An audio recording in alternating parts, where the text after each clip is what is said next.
보실 말씀은 요한복음 13장 10절입니다. 예수께서 이르시되 이미 목욕한 자는 발밖에 씻을 필요가 없느니라. 온몸이 깨끗하니라. 너희가 깨끗하나 다는 아니니라. 아멘. 우리 예수님께서 마지막 만찬을 하시다가 제자들이 발을 씻어 주셨습니다. 지금도 그렇지만 정서상 그때는 더 제자들이 스승의 발을 씻겨드리는 것이 인지상정인데 갑자기 당황이 됐습니다. 주여 이러실 것 같으면은 내 몸을 다 씻겨주세요. 네, 이렇게 내게 발 씻겨주고 이렇게 하지 않으면 나하고는 상관도 없는 사람이 된다. 이런 관계가 되는데 그러니까 베드로가 그럼 몸을 다 씻겨주세요. 그렇게 말했습니다. 그때 온몸을 씻는 자, 목욕한 자는 발밖에 씻을 필요가 없느니라. 이렇게 말씀을 하셨어요. 뭐 뜻이 있잖아요. 이 내용을 이제 이해를 해야 되는데 목욕은 중생을 말해요. 이미 거듭나서 하나님 자녀가 된 사람은 발밖에 씻을 필요가 없느니라. 그때 당시에 발에 이제 먼지가 묻고 하니까 저녁마다 이제 식사할 때마다 이제 발을 씻고 하는 것이 보통 그들의 문화였습니다. 그러니까 매일 발에 묻는 발과 손 우리가 씻고 이렇게 식사를 하는 것이다 하는 차원에서 말씀을 하셨는데 이것은 매일매일 짓는 죄를 또 회개해야 된다. 그것도 예수님의 손으로 씻겨주시듯이 원죄를 사함받아서 우리가 하나님 자녀가 된 것도 하나님 은혜지만은 일상의 또의 죄도 역시 주님이 흘리신 보혈로서 우리가 속죄함을 받아야 되기 때문에 또 회개해야 됩니다. 그래서 처음부터 끝까지 주님의 피로 다 공로로 우리가 속죄함을 받을 수 있거든요. 그래서 내가 뭐 여행을 하고 내가 뭐 생각을 긍정적 사고방식을 가지고 죄를 털어버리고 그거 사기입니다. 그거 아니고 예수님의 보혈로서 예수님의 손으로서 우리를 씻어 주셔야 하는 겁니다. 그것이 이제 행동으로 보여주신 것이죠. 그래서 매일매일 짓는 죄를 씻고 거룩되어져 가고 하는 이런 것을 성화되어 간다 그래요. 거룩하게 변해간다는 뜻이죠. 그래서 우리 자신의 하나님 백성임을 확신하고 우리 정체성을 확정하기 위해서는 내가 일상에서 성화되기 위해서 거룩하게 변하기 위해서 노력하고 있는가. 오늘의 묻은 때 죄를 씻음받기 원해서 기도하고 또 더 하나님의 말씀의 사람으로서 이 세상을 승리할 수 있도록 영적인 존재로서 커가기를 원하고 있는가. 이걸 반성하라는 거예요. 그렇게 해나가지 않으면 성화운동을 안 하고 있는 거예요. 많은 신자들이 예수만 믿고 천국 간다 이렇게 하면 생각하지 가기까지 세상을 살아가면서 무엇을 하든지 거룩한 결정이며 거룩한 생각으로 살려고 하는가 또 거룩되지 못한 점을 빨리 반성하고 있는가 이 문제를 심각하게 그리고 예민하게 생각하지 않으면 정상적인 그리스도인의 삶이 아닙니다. 정상적인 그리스도인은 작년에만 그랬고 은혜 받을 만 그러고 집회 때만 그러고 그게 아니고 주일만 그러고 그런 게 아니라 일상에서 늘 긴장스럽게 남이 보나 안 보나 자기 자신에 자기가 알잖아요. 언제라도 앉으면 회개고 앉으면 거룩되어지고 앉으면 주님 앞에서 좀 더 주님의 사람답기를 소원하고 늘 근심이지 뭐 늘 인상 찌푸리고 늘 기도할 때마다 늘 부족함을 늘 생각하고 저래가지고 뭐 부정적이고 저래 소극적이고 저래가지고 자기를 자기 아닌가 이렇게 생각할 거예요. 세상 사람들은 죄에 당당하고 이런 사람들은 근데 그게 아니에요. 우리를 고민하고 괴로워하면 할수록 영혼이 평안해진다고 하는 것을 비법이랄까? 그걸 알기 때문에 자꾸만 자기를 저복종시키려고 하는 거죠. 그런 철학이 없고 영적인 운동이 없으면 뭘 예수를 믿는 겁니까? 영적으로 잘 되는 것이 최고의 복이라는 것을 아직도 모른다면 곤란해요. 그래서 성화에 대해서 생각을 하는데 먼저 중생과 성화의 관계에 대해서 확실한 내용을 알아야 됩니다. 우리가 하나님 자녀가 된다는 말은 다른 말로는 중생한다는 말이에요. 성령으로 중생한다. 요한복음 3장에 니고데모와 대화 중에서 사람이 거듭나야 하는 날을 갈 수 있다 그러잖아요. 이건 한 번만 하는 겁니다. 난다는 말은 born이라는 말. 태어난다는 한 번만 태어나잖아요. 비록 육신적인 일이지만 영적인 일도 하나님을 만남이라고 하는 것은 한 번이에요. 두 번, 세 번 안 해요. 어떤 사람들은 좀 하나님 믿는 것 같다가 또 안 믿는 것 같다가 중생했다가 말했다가 다시 중생했다가 이렇게 자꾸 결부시켜서 오해를 하려고 하는데 그러지 마세요. 중생은 하나님을 내가 만나서 하나님이 살아계심과 예수님이 나를 위하여 죽으시고 부활해서 성천하시고 재림하실 것이다를 믿어졌고 깨달아졌다 가려. 깨닫는 것도 같이 합니다. 원래 믿음은. 그런데 그렇게 된 이후로는 의심을 해서는 안 됩니다. 그래서 영원히 가는 거예요. 거짓이. 나는 안 믿어졌는데. 솔직한 심정입니까? 그럼 그들은 하나님 자녀가 아닙니다, 지금. 나중에 그게 결정이 될지 모르지만, 제가 볼 때는 하나님 자녀는 그렇게 말 안 해요. 그렇게 말하면 어쩝니까? 우리가 인간적으로 이해를 해. 인간적입니까? 신앙이 인간적인 이야기예요. 성경에 우리가 결정 내릴 수 없는 결정들을 마구 해놨잖아요. 그게 내가 거부한다고 되는 일입니까? 성경에 말했어요. 중생한 자만 하나님 나라에 간다고. 우리의 지식과 우리의 고집입니까? 그게 아니에요. 당해보니까 말씀대로 맞더라는 거죠. 여러 사람이 이구동성으로. 그러니까 하나님께서 나를 부르셨다는 것이 확신이 되어지고 믿어졌으면 쭉 가야 되는 거예요. 최소한 고집을 비워서라도 가야 되는 거예요. 그래야 영생을 어떻고 뭐 하지. 내 감정에 내지. 그대가 얼마나 배웠고 그대가 얼마나 감지할 수 있는 능력이 있어요. 어차피 인생 살면서 제대로 확실하게 파악을 못하고 다 취급하다 갑니다. 공기에 대해서 물에 대해서 뭐 지식이 있어요, 과학적인? 없어 취급하면 되잖아요. 없어도 믿고 살잖아요. 그거를 하면서 하나님께서 만물을 지으셨다. 아멘 하고 하면 될 일이지. 당신은 신학 박사 10개를 해가지고 그 인정할 겁니까? 하나님을 인정하는 게 내 쪽에 없어요. 원래 너무 무궁무진하고 그 깊이가 너무 깊어서 바울도 대단한 종교 철학가예요. 근데 모르겠다 그랬어요. 하나님 뜻을 다. 우리가 알아야 할 일은 하나님이 우리를 지으셨고 하나님 아들을 우리를 위하여 선물로 주셨고 그것만 믿으면 된다니까요. 신앙은 매우 단순해야 됩니다. 너무 복잡하면 안 돼요.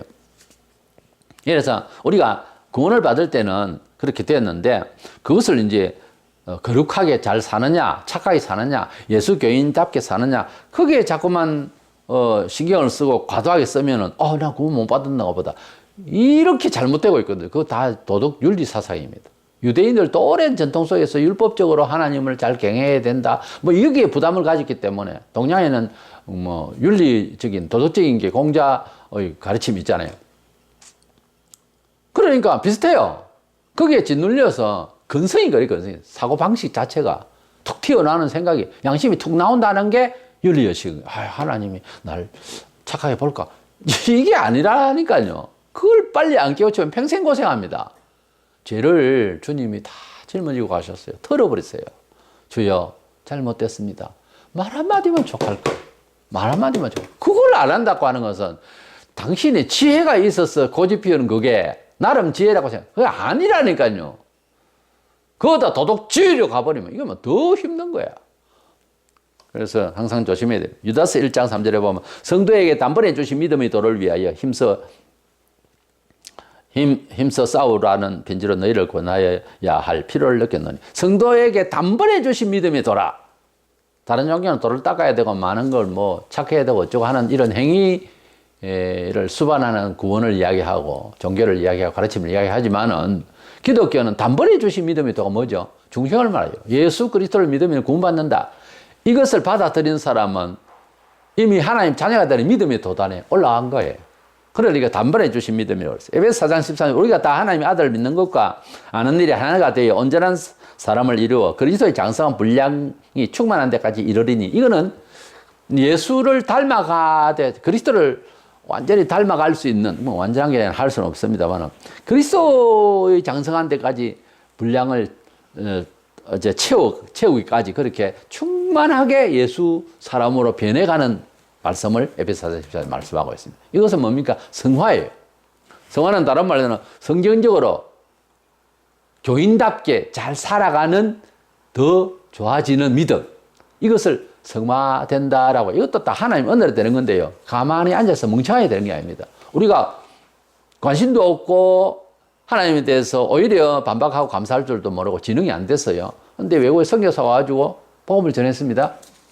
듣고 보니 우리 문화의 의식으로 느낌으로 판단 관찰 능력으로는 도저히 납득이 안 가지만 새삼 듣는 이야기지만 부활했다 그러고 우리 죄를 위해 돌아가신 분이 뭐 잘못이 있어 죽은 것도 아니고 가만히 들어보니까 맞는 거예요. 그래서 예수님을 믿었잖아요.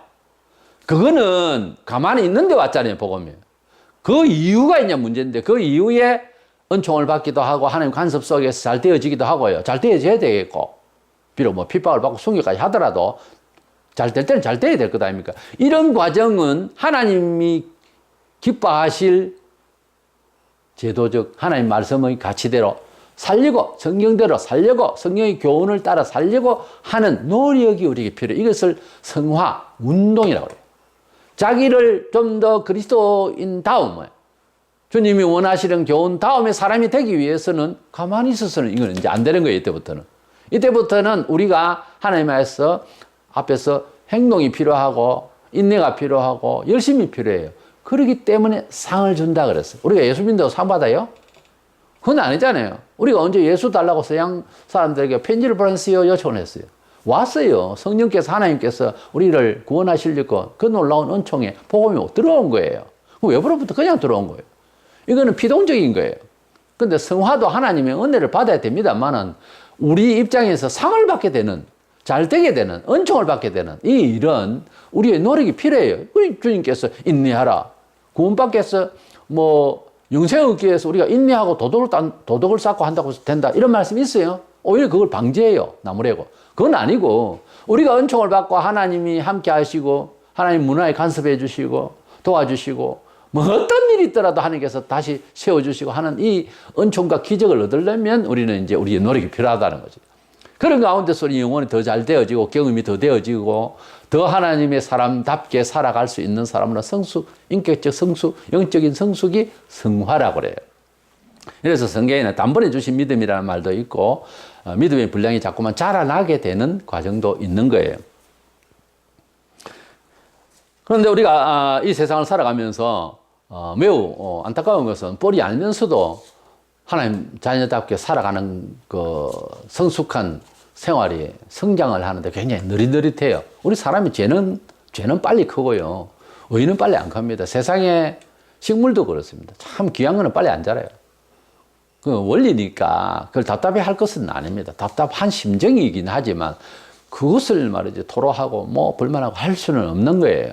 그 지혜롭지 못한 생각이에요.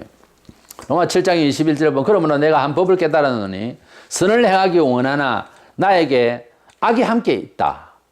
그러니까 우리가 예수 믿어도 사도가 한 말이에요. 예수님을 쫓아서 이 법대로 사는 것이 원칙이고 이것이 의롭고 거룩하고 이것이 나에게 결국은 좋고 한데 이걸 원치를 않는 악이 본성이 세상 살아가면서 나에게 있구나. 그래서 두 가지 법이 있네. 하나는 천사, 하나는 악마가 있구나. 이런 식의 표현이죠. 이것을 인정을 해야 성도가 제대로 하나님 백성답게 살면서 은총받는 누리면서 살 수 있는 사람으로 살기 위해서 노력이 필요하구나. 내 속에 본성의 나와 전쟁을 치러야 되구나 하는 것을 알게 되는 거죠. 이것을 인정하지 않으면 안 된다는 거예요. 구원파라고 하는 파가 있는데 주기도 문도 안 해요. 거기는. 하나님 앞에서 하나님 자녀는 죄를 안 짓는다. 뭐 이런 성경 구절을 어떻게 끼워 맞춰가지고서 뭐 죄 하나도 없는 사람은 아니에요. 우리 영혼, 거듭난 영혼은 마귀가 손도 못 떼고 죄도 못 져요. 이거는. 영혼 자체, 거듭난 영혼 자체 실체는. 근데 우리가 살아가는 이 과정에 있어서 인격적인 것, 우리의 실행에 있어서는 우리가 죄를 짓고 있는 거예요, 사실. 부족하면 이로 말로 다 할 수가 없어요, 실수가. 그거는 인정해야 되는데, 그것까지 인정을 안 하면 그건 아니거든요. 바울이 내 속에 이렇게 의와 악이 함께 거한다. 그랬잖아요. 사도도 이렇게 말하는데, 뭐 우리는 어떻게? 그렇게 말하면 안 되죠. 본도서 7장 10절에 보면 하나님 뜻대로 하는 근심은 후회할 것이 없는 구원에 이르게 하는 회개를 이루는 것이요. 세상 근심은 사망을 이루는 것이니라고 그랬어요. 우리가 세상을 살아가면서 근심 없이 어떻게 살아? 근데 근심 중에서 진로를 위해서 계산을 하나 그건 근심은 아니잖아요. 생각이죠, 그냥. 기획이고. 그거 말고 더 잘 먹어야 되겠는데, 남들보다 더 잘 살아야 되겠는데, 뭐 자존심이 꺾이는, 뭐 이런 고민들 있잖아요. 이거는 사망을 이루고, 이런 일에 있어서 하나님이 기뻐하실까? 우리 교회에 이런 일에 있어서 좀 더 좋은 하나님의 뜻대로 잘 되어야 되겠는데, 협력해야지. 이런 일은 왜 이렇게 되었을까? 하나님 뜻대로, 이 일을 하나님 보실 때는 어떻게 하라 하실까? 이런 근심, 이런 긴장, 이거는 복을 받는 일이죠. 구원에 이르는 지혜죠. 그래서 교인이 고민하고 괴로워하고 마음에 뭐 충동질이 나고 근심이 되고 밤을 지새우고 뭐 이런 일이 돈 때문에 무슨 세상의 일 때문에 심지어 혈육 관계에 있어서 세상적인 것 때문에 그요 혈육이라는 정도 어느 세월 흘러보니까 별거 아니더라고요. 책임 못 지는 이야기예요. 그것도 그 본성은 짐승이 가지고 있는 것보다 못할 때가 있어요, 사람은. 세월이 흐르니까 자식들 출가하고 나니까 이웃에 자식 많은 나이 든 사람하고 자주 보면 그 사람이 더 가깝잖아요. 바로 옆에 있으니까. 그래서 보면 혈육이라는 것도 어느 선까지지. 그런 말이 있습니다. 애기가 손을 잡고 부모와 함께 걸어갈 때 그때 애기고 애기가 손 낳고 자기 혼자 뛰어다닐 때는 이제 슬슬 떠나는 거예요. 우리가 하나님의 나라의 백성으로서 하나님의 나라의 백성 다음의 삶을 위해서는 이렇게 매사에 있어서 좀 더 노력을 하고 하나님 뜻대로의 삶을 위해서 근심을 할 줄 알아야지. 고민도 없고 그저 뭐 세상적인 것, 혈육적인 것 그게 전혀 근거하고 그러면 안 되고 하나님의 뜻이 뭘까? 나가 부족하고 가진 것이 비록 빈약하지만 하나님이 기뻐하실 뜻을 위해서 내 선에서라도 내 입장에서라도 살아가는데 철저하게 그렇게 하려고 하면 그것이 너무 빡빡하다, 빡시다. 예수 믿는 그렇게 어려움 없잖아. 이럴 사람이 많아요. 교우 자체가, 교인들이. 그래도 끝까지 그렇게 하다 보면은 그것이 나중에 상식이 되고 자기 영혼을 치리하는 그런 모토가 되면은요. 참 평안한 날이 옵니다. 자연스러워져요. 아마 8차선에서 줄도 안 긋고 우리 마음대로 자유롭게 차가갑시다. 아주 편하게 보이죠. 부딪혀서 금방 마비가 될 겁니다. 차선이라고 하는 것이 뭔가 하니까 참된 자유를 위해서 제약이 있는 거예요. 어떤 룰이 있는 거예요. 그래서 하나님의 법이라고 하는 것은 십계명을 중심으로 해서 주님의 경까지 신구약의 모든 삶의 법칙에 대한 이 룰들이요. 전부 어렵고 선한 거거든요. 하나님의 요구하시는 것을 알고 보면. 근데 그런 룰은 굉장히 편안해져요. 마치 차선 따라서 흘러가듯이 도로에 교통사정이. 그와 같이 하나님의 뜻대로 산다고 하는 것이 처음에는 불편하지만 나중에는 그것이 옳다는 것을 알게 되는 겁니다. 그래서 하나님 앞에서 우리가 거룩한 생활을 하기 위해서 중생한 것하고 우리 마음에 두 가지 마음을 갖고 있는데 악화선이 있는데 좀 더 하나님의 사람 자녀답게 양심적으로도 느끼지만 성경에 늘 보고 듣는 가운데서 충동을 받잖아요. 처음부터 예수 믿으면 친구가 싹 그대로 사람이 되는 건 아니에요. 예, 잃어버린 아들이 돌아온 것 뿐이지 수십 년 만에. 그러면은 아버지의 좋은 가풍을 그 가진 가풍을 배워나가는 과정은 상당히 길어요. 죽는 날까지 해야 되는 거예요. 그러면 두 번째 그 성화의 방법이 뭐냐는 거예요. 거룩되어지면은 인격의 고매함이 아니라 하나님의 사람답게 사는 권세를 누릴 수 있다는 거죠. 하나님 자녀다움의 축복을 누릴 수 있는 거예요. 실제적으로 누릴 수 있다는 거죠. 성화 방법은 어디 있느냐? 어떤 목사님과 교회에 기도원이 있나? 안수 한 방에 되나? 아니요. 성경에 있어요. 그리고 상당한 누구나 할 것 없이 장사가 없어요. 상당한 기간 동안 필요합니다. 그 기간은 평생 가는 거지만은 어느 도단을 올라갈 때는 그만큼의 아픈 과정이 있는 거예요. 우리나라가 하나님은 우리를 사랑하시기 위해서 아들을 주셨다. 우리는 잘 된다. 아멘. 근데 되는 게 아니잖아요. 이 중간에 과정이 빠진 신앙을 너무 많이 가르쳐요. 특별히 설교하는 사람이. 과거도 있고 미래는 있는데 과거에 하나님께서 우리를 축복하셨다고 했다. 미래 잘 될 것이다. 과거와 미래에 대한 확신은 있는데 과정에 대한 게 빠져 있다니까요. 그 과정에 대해서는 가끔씩 이제 간정 설교라든지 간정을 듣는다든지 이렇게 할 때 저런 과정을 통해서 저렇게 됐구나. 겨우 그제서 안다고 하는 이게 뭔가 넌센스인데 하나님의 은총이라고 하는 것에 대한 설명을 할 때 목사가 처음부터 과정이 있는 신앙에 대한 정당성, 공의성, 그건 어떤 상식에 속하죠. 과정을 빠지면 안 됩니다. 그래서 신앙의 은총의 사람이 되어가고 믿음의 사람으로서 누릴 수 있는 삶의 그런 은총의 계단까지 올라가려고 하면은 조금은 그래도 대략 말이죠. 수년이 걸려요. 어떤 경우는 10년도 가고요. 그 과정에서 나와의 싸움과 교정해 나가는 나의 영적, 인격은 좀 다릅니다. 영적인 나 자아가 속사람이 이렇게 커가는 과정에서는 쓸데없는, 우리가 볼 때는 쓸데없이 말이지 하는 간섭한다 싶을 정도로 막 아픔도 있고 환란도 있고 미움도 있고 엉뚱하게 뒤집어 쓸 때도 있고 뭐 이런 일들이 많이 생겨요. 그럴 때마다 주님이 주신 교훈대로 그냥 무대포로 이제 순종하는 거죠. 이래 하다 보면 어느새 사람이 변해 있어요. 변해 있고 이것은 조금 비판의 여지는 있겠습니다만은 자기가 얼굴을 봐도 거울로 바뀌어 있어요. 사람 얼굴이 변한다고요. 어떤 물건이나 사람에 대해서는 어떤 일에 대해서 관심을 가질 때와 모를 때는 다르잖아요. 그저 이래 있다가 자기가 기호하는 이념이나 물건이나 무슨 사람이나 이래서 볼 때 얼굴 혈색이 바뀌어요. 가득해져요. 그에 대한 기호감이. 하나님을 간절히 사모하고 그걸 위해서 계속 자기와의 싸움이 계속된 사람, 군인을 보세요. 신병하고 그리고 하사하고 그리고 소령하고 대장 얼굴을 쫙 나눠 볼 수 있는 기회가 있으면 한번 구분해 보세요. 다져지고 훈련받아서 얼굴이 다릅니다. 달라요. 대장의 얼굴이 일반 사람 얼굴 아니에요. 만약에 대장 얼굴이 사복을 입고 나갔을 때 일반 사람 같이 보인다 그러면 난 그 대장 정신이 아니라고 봐요. 얼굴 자체가 변합니다. 각이 딱 지면서 그렇지 않았던 사람이라도 동실하게 생긴 사람이라도 달라져요. 다릅니다. 깎입니다. 얼굴이 이렇게 깎여요. 바뀐다니까요. 의사는 의사다워야 정말 환자를 위해서 수고하는 사람 얼굴이 나오는 겁니다.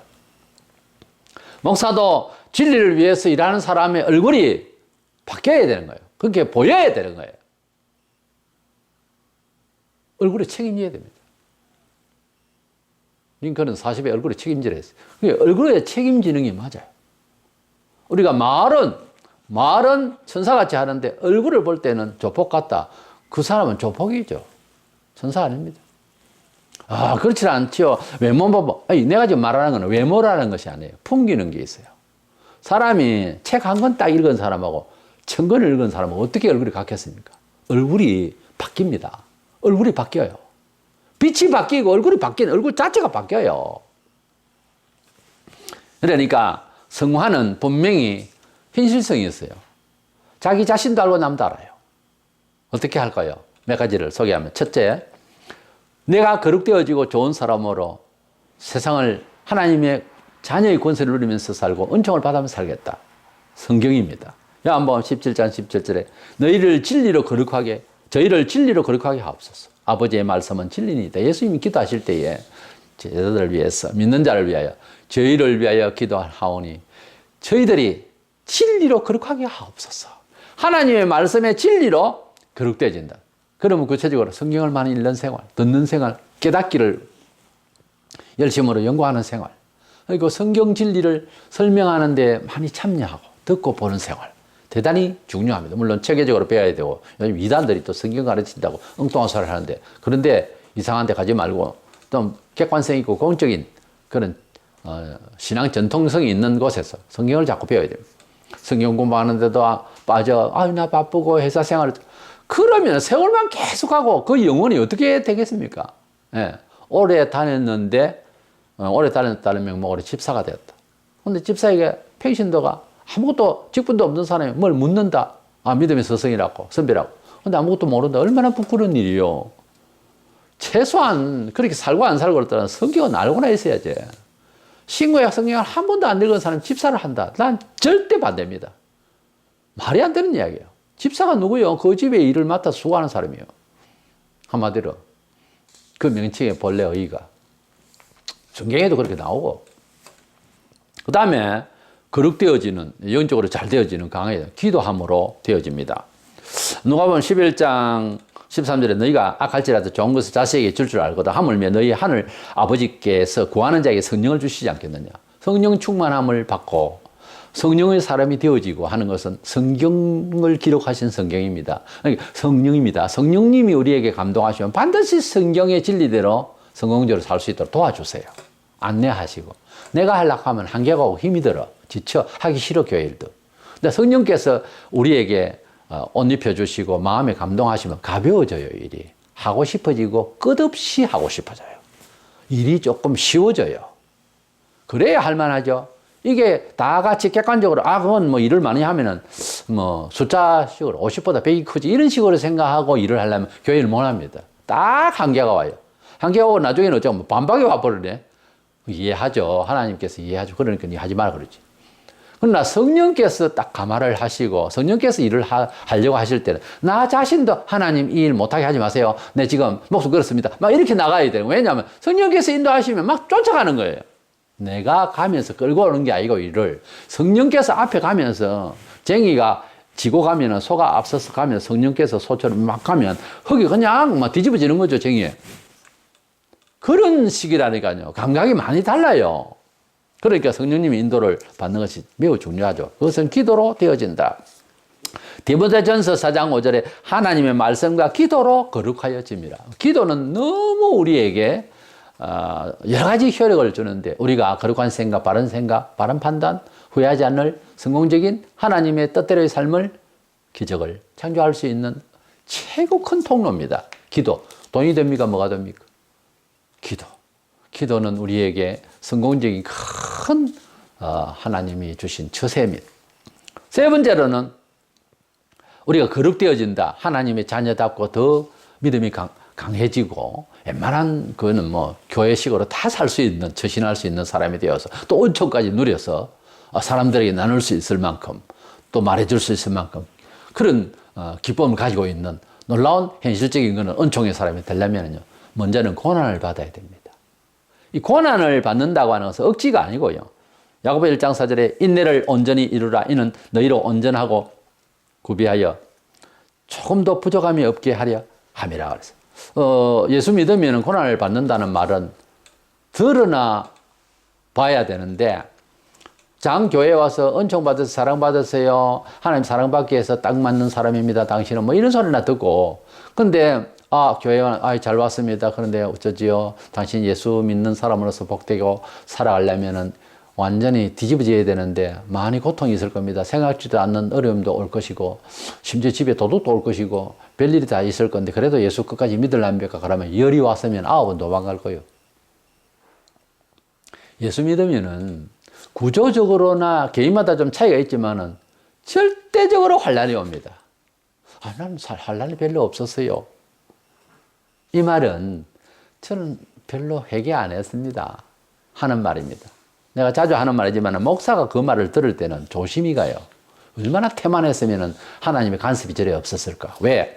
하나님이 간섭하실 때는 히브리 12장 6절로 7절에 보면 주께서 그 사랑하시는 자를 징계하시고 그가 받아들이시는 아들한테 채찍질 하심이라 하였으니 너희가 참으면 징계를 받기 위함이라. 하나님의 아들과 같이 너희를 대우하시느니 어찌 아버지가 징계하지 않는 아들이 있으리요. 우리가 이 세상에서 똑같은 죄인으로 나서 형편없이 영원히 그렇게 살고 있습니다. 하나님께서 부르십니다. 복음으로 우리를 불렀다. 하나님 자녀가 됐다. 하나님을 아버지라고 부르게 됐다. 찬송하 아버지를 만난다. 공적으로 주일마다 예배를 드린다. 자, 하나님 자녀다. 이랬을 때 생활 패턴이 어떻게 됩니까? 이 세상적으로 적당히 살아가고 불의하게 살아가고 내 취향대로 살아가고 내 고집대로 살아가던 모든 것들이 전부 다 하나님 말씀에 걸려들어요. 너 그러지 마라. 이래라 저래라. 교훈들이 쭉 있단 말이에요. 그 중에서 뭐 하나님 앞에서 예배를 꼬박꼬박 교회 공동체에서 잘 드려야 되니까요. 그렇게 또 그거부터 시작해서 종교적 의무를 느끼게 되고 뭐 생활 패턴이 완전히 바뀌잖아요. 술집 장사하는 사람은 몇 달에 치우고 이제 좋은 그런 장사를 하게 되고 사람들에게 유익한 걸 하게 되고 이렇게 하려면 많은 변화가 오게 됩니다. 큰 갈등과 큰 모험이 필요하기도 하고요. 이판사판 정말 큰 결단이 안 하면 안 되는 일은 같은 예수를 믿어도 그런 일 저런 일이 없이 그냥 교회만 이제부터 다니면 되는구나 하는 집안도 있지만 대부분의 사람이 처음부터 긴장이 요구되는 그런 경우가 많이 발생하고 그렇지 않다가도 내 마음먹기 나름이에요. 주님을 더 잘 믿으려고 하면 당장의 그룹 속에서 교회 세상 공동체 속에서도 이제 지목이 되고 미움이 대상이 되고 곤란을 겪을 수가 있어요. 그랬을 때에 또 스스로 자원해서 선의의 행위를 하다 보면 손상이 있고 내가 스스로 순교적 신앙이 되어버릴 때도 있어요. 그럴 때에 고통이 오고 전에 같으면 그냥 법으로 완전히 또는 힘으로 막 하면 되는데 주님의 뜻대로 하니라고 하다 보면은 어려움이 와요. 상당히 힘들어요. 그래서 내만 왜 이렇게 힘들까? 예수를 믿어도 나만 이럴까? 이렇게 되는 거예요, 원래는. 근데 아닙니다. 은총받기 위해 사람마다 다 다른데, 이 경우가. 어떤 경우는, 아주 극심한 환란이 생기는 경우도 있고요. 어떤 경우는 적게도 했는데 그것을 오해를 말아야 되실 것은 하나님이 감당할 수 있는 길을 딱 준비를 하고 그대에게 그런 환란을 줬다는 걸 생각할 때 극심할수록 하나님의 엄청난 은총을 예비했다고 생각을 하세요. 그것은 긍정주의적 사고방식이 아니고 성경적으로 그렇게 되어 있습니다. 안내가. 믿음이 연약한 사람은 큰 시험도 안 해요. 근데 믿음을 크게 가지겠다고 딱 하면 말하는 것도 아예 조직과 이 사회의 모든 게 불신세계인데 딱 하니 부딪히죠. 큰 충돌이 온다고요. 그래서 생활 패턴에 보편적인 생활, 기독교인 생활에 있어서 그냥 예배와 감사와 주일성수, 11조, 무슨 전도생활, 기도생활 이런 게 보편적으로 이거 하는 것만 해도 패턴이 바뀌기 때문에 또는 다른 종교를 가지고 있는 집단, 가족이나 이런 데서는 더 뭐 도가 나버려져. 그때부터 핍박이 오는 거예요. 눈흘금을 당하고 침뱉음을 당하고 뺨을 맞고 매를 맞고 집 밖으로 내쫓김을 당할 수도 있어요. 그래서 이런 환란이 와 내에게만 오는가 뭐 이렇게 불만을 하지 말고 이것을 항상 보안 대책은 항상 하나님을 주세요. 어떤 문제가 있을 때 문제에는 뭐예요? 답이라는 게 있잖아요. 답도 없는 문제를 누가 내요? 항상 답을 있어요. 항상 보안이 있어요, 하나님. 근데 그것을 감당할 만한 사람이기 때문에 그들을 큰 시험 줬다고 생각할 때는 자부심을 가져야 됩니다. 아, 이 감당할 수 있다. 감당할 수 있다. 눈물을 흘리면서 감당할 수 있다. 하면서 가다가 보면은 하나님께서는 은총 주실 때는 보면요. 상당한 기간이 흘렀는데도 삽시간에 은혜를 주시네 싶은 정도로 그런 놀라운 만족함이 넘칠 수 있는 은혜를 주시게 됩니다. 자, 이래서 우리는 중생이라고 하는 것은 이미 모두 다 예수 믿으며 구원받았고 중생했어요. 그걸 의심하면 그런 덩신이 없습니다. 그런 바보가 없어요. 이미 하나님 자녀예요. 예수님을 나의 구주로 믿었어요. 그 다음에 문제인데 그 다음은 착해야 구원받는다가 아니에요. 이미 구원받은 사람은 하나님 생명이 기록됐고 그 다음에 하나님 자녀 다음은 집 나간 자식이 너인데 3명은 집에 있었고 하나는 어떻게 잃어버렸어. 막내가 그것도 30년 만에 돌아왔네. 아버지 찾아 이사가족 찾듯이. 그러면 가풍이 본래 이렇게 건전하고 멋있게 잘 살아가는 품이 있는 집안인데 얘가 밖에 나가서 얼마나 고생을 수십 년 동안 해가지고 성인이 돼가지고 왔는데 형편이 없잖아요. 지금 이 집안하고 생각할 때. 그거예요. 자식은 자식이란 말이에요. 죽었다고 맹계했는데 살렸다고 해서 등록을 해야 될 것 아닙니까? 하나님 자녀라 이 말이에요. 하나님 자녀가 되었는데 돼도 성질이 있잖아요.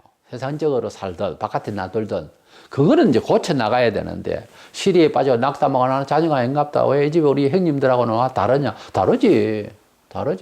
본래 그래 안 살았는데 뭘 오랫동안.